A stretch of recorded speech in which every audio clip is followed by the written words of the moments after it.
নীলগঞ্জের নিলয় ঠাকুরের বাড়ি ছিল নীলগঞ্জের একদম শেষ সীমানায়। তার ছেলে অসীম ঠাকুর ছিলেন অত্যন্ত সাহসী একজন যোদ্ধা। আসলেই অসীম তার সাহস। তখন ভারত উপমহাদেশের শাসক ছিলেন রাজা হরিহর চন্দ্র।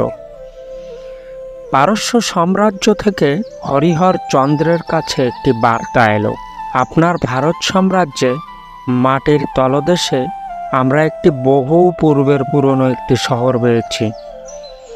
আমরা সেই শহরটিকে আমাদের সৈন্যের ঘাঁটি বানাতে চাই।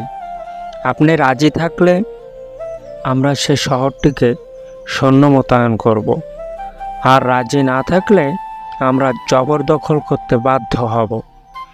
স্পষ্ট বার্তায় রাজা হরিহর খুবই চিন্তায় পড়লেন, কেননা তখন ভারতে যোগ্য কোনো সেনা ছিল না। তাই তিনি খুবই আত্মরোগে ভুগছিলেন।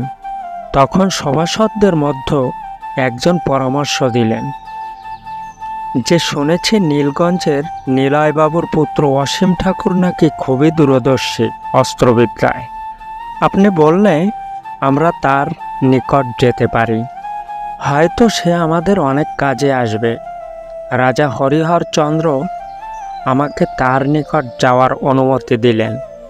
আমরা তিনজন নিযুক্ত হলাম সেখানে যাওয়ার ব্যাপারে। আমরা দীর্ঘ পথ অতিক্রম করে পৌঁছালাম অসীম যোদ্ধার কাছে। দূর থেকে দেখতে পেলাম তিনি ধনুক চালাচ্ছেন। 200 ফুট দূরে আপেল রেখে লক্ষ্যভেদ করছেন। 3টে তীরের একটিও লক্ষ্য ভ্রষ্ট হলো না। আমাদের অন্তরে প্রশান্তি উপভোগ করলাম। আসলে তিনিই আমাদের যোগ্য ব্যক্তি দেশকে বাঁচানোর। আমরা দারোয়ানের নিকট আমাদের পরিচয় দিয়ে ভিতরে প্রবেশ করে তার পদচুম্বন করলাম এবং আমরা পরিচয় দিয়ে রাজা হরিহরের লিখিত বার্তা তার হাতে দিলাম। তিনি সব কিছু দেখে বললেন, আমি দেশকে বাঁচাতে জীবন দিতে আমার ইতস্ততা নেই। তিনি নিজের সব সামানপত্র প্রস্তুত করে ঘোড়া সওয়ারি হয়ে চললেন আমাদের সাথে। আমরা আবার দীর্ঘ পথ অতিক্রম করলাম। অতিক্রম করে ফিরে আসলাম রাজদরবারে রাজা হরিহর বাবুর সামনে।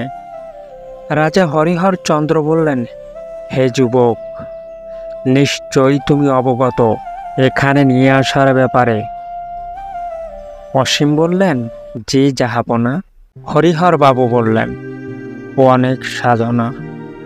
আমার এই দেশের প্রতি, এদেশের মানুষের প্রতি তোমাকে বাঁচাতে হবে।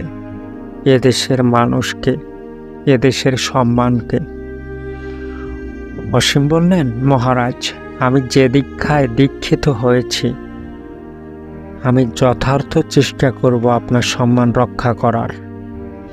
আপনি আশীর্বাদ করুন যাতে আমি সফল হই। রাজা হরিহর মাথায় হাত রেখে আশীর্বাদ দিলেন। এবার অসীম অস্ত্রবিদ্যা শেখাতে থাকলেন, খুব দূরদর্শিতার সাথে। বেশ কিছুদিন চলে গেল, তা 10 থেকে 15 দিন। হঠাৎ একদিন পারস্য সম্রাটের লিখিত চিঠি আসলো। সেখানে লেখা ছিল, রাজা হরিহর চন্দ্র, আমি আপনাকে যে প্রস্তাব দিয়েছিলাম, আপনি নীরব থাকায় আমরা ধরে নিয়েছি যে আপনি সম্মতি আছেন। তাই আমার সৈন্য পাঠালাম। যদি কোনো প্রকার হামলা করার চেষ্টা করেন তবে আপনার রাজ্যকে আমার আয়ত্তে নিয়ে আসব। এতে ভালো থাকবেন।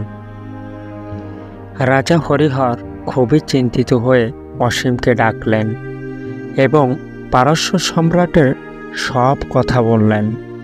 অসীম বললেন, পারস্য থেকে আসতে কতদিন সময় লাগতে পারে? রাজা হরিহর বললেন, 2 সপ্তাহ। অসীম বললেন, তাহলে সৈন্যদের আমাদের রাজ্যে তাদের যেদিক থেকে আক্রমণের সম্ভাবনা রয়েছে সেদিক থেকে খাল খনন করতে বলুন। 10 হাত চওড়া, 5 হাত গভীর। রাজা হরিহর নির্দেশ দিলেন। 7 দিনের মধ্যে খাল খনন হয়ে গেল। এবার অসীম সৈন্যদের শেখালেন রণকৌশল। সৈন্যরা ভালোভাবে আয়ত্ত করল। এবার অসীম সৈন্যদের 3 ভাগে ভাগ করলেন। 1.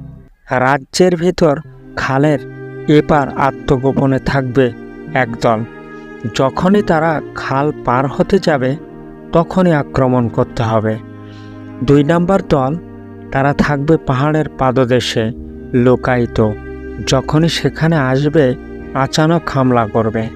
3য় দল, যারা থাকবে পাহাড়ের শৃঙ্গে তীর নিক্ষেপ করে শত্রুদের ধরাশায়ী করবে। আর একটা কথা, যতক্ষণ শত্রুদের পরাস্ত না করবে ততক্ষণ কেউ পিছু হটবে না। সবাই অবস্থান করতে থাকলো। অসীম এক পাহাড়ের শৃঙ্গে দাঁড়িয়ে নির্দেশনা দিতে থাকলেন। হঠাৎ ধূসর মরুতে দেখা গেল একদল পারস্য সৈন্যবহর। অসীম ডাক দিয়ে চিৎকার করে বললেন, সৈন্যরা প্রস্তুত হও।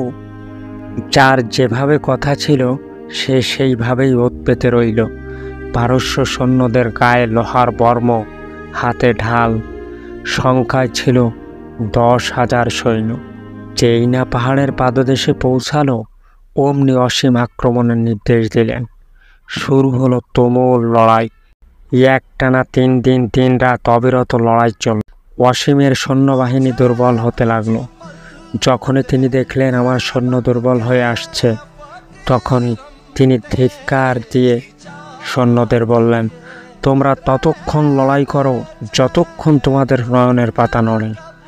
এমন না হয় তোমাদের হাতে চুরি পরে বসে থাকতে হয়। সৈন্যরা ধিক্কার শুনে তুমুল বেগে আবার লড়াই শুরু করলো। এক পর্যায়ে ভারতীয় সৈন্য বিজয় লাভ করলো। পারস্য সৈন্য পালিয়ে যেতে বাধ্য হলো। সবাই দেশ বাঁচানোর অভিযানে বিজয়ী হলো। রাজা হরিহর সবাইকে পুরস্কৃত করলেন, কিন্তু সব থেকে বড় পুরস্কার তুলে দিলেন অসীমকে। কারণ অসীম তার অনেক ত্যাগ, অনেক সাধনা দিয়ে ভারতকে ফিরিয়ে আনল পারস্য নামক হায়েনাদের থেকে। অবশ্যই তার ভক্তি, দেশপ্রেম, অভিজ্ঞতা, শ্রম আমাদের দেশে চির অমর হয়ে থাকবে।